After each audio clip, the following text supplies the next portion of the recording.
Bueno, ahí tenían un discurso de hace solamente minutos, una hora aproximadamente, de Nicolás Maduro, en el que trata, pues de nuevo, es el discurso antiimperialista, tratando de despertar el nacionalismo. Y es el tema este de Snowden, que se ha convertido literalmente en casi una telenovela por entregas. Todos los días ocurre algo diferente. Vamos a analizar la situación de hoy. Para eso está conmigo aquí en el estudio la periodista venezolana Elena Poleo. ¿Qué tal, Elena? Gracias por estar con nosotros. Y le damos las buenas noches vía Skype desde Caracas, Venezuela, al embajador Milos Alcalá, además destacado analista político venezolano. ¿Qué tal? Muy buenas noches, gracias por acompañarnos. Muchas gracias, Félix Guillermo. Muy buenas noches a América TV. Snowden, presuntamente, eso todavía no está definido, parece ser que escoge Venezuela, que iría a Venezuela para asilarse después de 2 semanas en lo que pudiéramos calificar de una especie de limbo en un aeropuerto de Moscú. El canciller ruso ha dicho que aceptó el lugar más seguro. ¿Qué usted cree que quiere decir el lugar más seguro? Tenía pocas opciones. En un principio se hablaba de varios países, después se quedó literalmente con Nicaragua, con Venezuela, con Bolivia, y de Cuba no se ha vuelto a hablar. Las opciones no son muchas. ¿Pero por qué el más seguro, embajador? Bueno, es más seguro para Rusia porque es sacarse de encima una papa caliente. Lo tiene hace 2 semanas en el aeropuerto de Moscú. Y ni siquiera los rusos, que han tenido enfrentamientos muy directos con los Estados Unidos en el Consejo de Seguridad en temas como el tema de Irán, de Siria, de Corea del Norte, sin embargo no se han atrevido en un tema tan delicado como es el del asilo del señor Snowden a tomarlo, de manera que por supuesto que es seguro para ellos. Ahora, esta situación es lamentable porque hemos visto, y acabas de pasar en América TV, una posicionada diplomática de Maduro, en la cual no solamente el fondo, la forma, sino el tono de un asilo que debe ser llevado por vía diplomática, se ha convertido en una especie de dialéctica de confrontación con los Estados Unidos y con Europa de una manera absolutamente desequilibrada. Ahora, embajador, esto no está claro. ¿Aceptó o no aceptó Snowden? Está en la propuesta del asilo, pero ¿ha aceptado oficialmente o todavía eso no está confirmado? Mira, todo eso es como y como tú señalabas, una historia sin fin. Es un ping-pong de resoluciones. Hace muy pocos días, ayer y anteayer, el canciller Java y Maduro decían que no habían recibido la solicitud de asilo. Por otra parte, el único que había señalado haber recibido una comunicación expresa ha sido Nicaragua. En el caso del asilo supuestamente aceptado es por un parlamentario ruso que después lo dijo en un mensaje de internet que después lo borró, de manera que no hay ninguna otra forma. Pero de nuevo, tú mismo señalabas, o sea, hay una utilización equivocada de lo que es el asilo. El asilo es una práctica de derecho americano que también está extendida a nivel universal, pero no existe el asilo humanitario.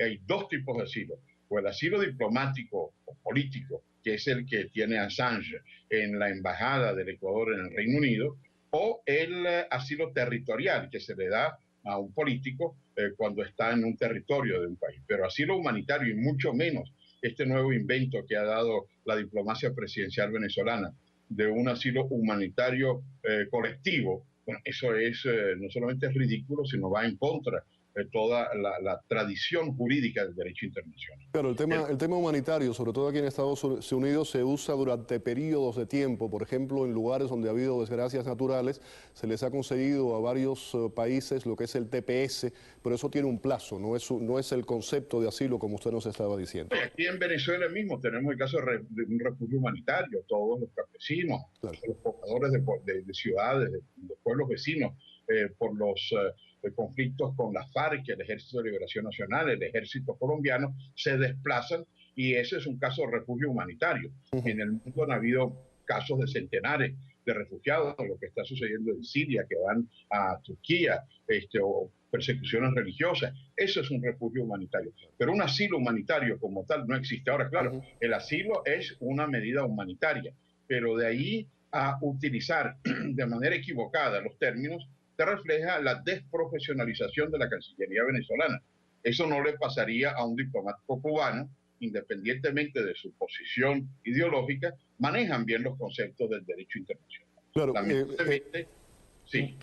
Iba a ir con Elena. Elena, vimos lo que ocurrió cuando estaba Evo Morales en Rusia, pues la historia, yo hablaba de una telenovela por entregas, un culebrón, como le dicen, ¿no? El tema de lo que ocurrió en Europa con distintos países, Portugal con Francia, con España, Evo Morales aterriza en Austria. ¿Cómo sale ahora del país? ¿Va a ocurrir lo mismo en caso de que vaya a Venezuela? Porque Estados Unidos dice que no va a interceptar el avión. Ahora, ¿pueden todos esos países hacer lo mismo? ¿Crees que se puede repetir la historia? Primero hay que hablar también sobre el tipo de asilo, como estaba diciendo el embajador. El asilo se pide cuando estás en la puerta del país. Eso de estar pidiéndolo de lejos quiere decir que ahora tienes el grave problema de trasladarte. Eso lo dijo Brasil en este caso. Varios países. Ellos te admiten, lo conoce Estados Unidos muy bien. Cuando se presenta la persona al aeropuerto, entonces pide el asilo político, el asilo por razones de persecución, y ahí puede presentar su caso y ahí comienza el proceso. Pedirlo desde el otro lado del mundo presenta un problema, además, mecánico, porque él no tiene pasaporte ya. Tiene que trasladarse de alguna manera desde el sitio, el limbo una burbuja de donde no se le ha visto desde hace 2 semanas. De hecho, no se le ha visto ni siquiera en Rusia. Nadie sabe si realmente está ahí, nadie lo ha visto. Desde ese limbo de alguna forma teletransportarse a Venezuela, porque no existe otra manera, aunque le den un recurso humanitario. ¿Cómo se hace el traslado? Estados Unidos dice que no va a mandar aviones y que no va a interceptar los vuelos, pero los otros países que son aliados de Estados Unidos podrían simplemente no querer tener esa papa caliente como se ha convertido este muchacho. Y además, una vez más, sigue la duda, pero no ha aceptado este asilo en Venezuela. Parece que todavía está viendo sus opciones, que como tú dijiste muy bien, están muy limitadas. Sí, Ecuador se decía en un principio, y Ecuador, hablando de la papa caliente, dijo: en este momento a mí esto no me conviene, y se echó hacia atrás totalmente. Embajador, quiero saber su opinión con relación a qué gana y qué pierde Maduro en el momento de crisis, de gobernabilidad, el tema de su legitimidad en el gobierno. ¿Qué gana con este escándalo a nivel internacional? Pero antes de escuchar su opinión, vamos a escuchar lo que dijo Enrique Capriles. Maduro se detuvo en algún momento, la cabeza le dio para pensar cuáles son las consecuencias para el pueblo venezolano de una situación que es un conflicto. Lo meditó. ¿Qué pasaría, por ejemplo, Ana, Liborio, si los Estados Unidos deciden no comprarnos más petróleo? ¿Con qué vamos a comprar nosotros los alimentos? ¿Qué vamos a hacer con el petróleo? ¿Regalarlo? O sea, vamos a aumentar entonces los regalos. Entonces, ¿qué es más importante? ¿El pueblo venezolano o que Maduro genere un escándalo internacional? Embajador, ¿cuál es su punto de vista? ¿Qué piensa? Bueno, comenzaría con lo que señalaba Elena, que estoy totalmente de acuerdo. El asilo se otorga una vez que se presenta, pero no se ofrece. Uno no está ofreciendo el asilo como han hecho Bolivia y Venezuela. Lo hace como el caso de Nicaragua, que una vez solicitado de manera expresa, se otorga. Ahora bien, ¿por qué ofrece Venezuela y además lo hace de manera tan vehemente? Yo diría por 3 razones. Primero, una diplomacia espectáculo. Es decir, el tomar titulares. Pero son titulares que no ayudan a Venezuela, sino que establecen un mecanismo realmente de un primitivismo diplomático a todas pruebas. En segundo lugar, usa y abusa el mecanismo de insultar a los Estados Unidos, de insultar a los europeos, llamarlos imperialistas, llamarlos colonialistas, llamarlos genocidas. Bueno, eso es una diplomacia de la confrontación permanente en la cual trata de ubicarse como revolucionario cuando en el fondo se trata de un gobierno autoritario y según otros totalitario. Y el tercer elemento, una cortina de humo, lo que decía Capriles. Efectivamente se trata de esconder toda una serie de colapsos en cuanto a la situación interna, mientras en Venezuela se espía a los disidentes. No solamente se graban a los disidentes, sino que además el ministro de Información expone ante la televisión estas grabaciones. Nos queremos convertir ahora en los grandes defensores de un agente de la CIA que lo que ha hecho es violar un compromiso de confidencialidad. O sea que son 2 pesos y 2 medidas. Elena, el Snowden tiene mucha información. ¿Pudiera comerciar con esa información, decir, dame asilo, yo tengo esa información, compartimos información, darlo a cambio de un asilo? Claro, no tengo duda que eso es justamente lo que debe estar haciendo este hombre. Es lo único que tiene en sus manos. Es un personaje muy incómodo. Lo único que puede ofrecer de sí es esa información que puede tener de Estados Unidos, que además poco a poco la ha ido soltando. O sea, que uno tiene que pensar, bueno, tiene que tener mucho más. Pero también quisiera hablar sobre algo que dijo el embajador. Y que los rusos deben haberlo exprimido ya.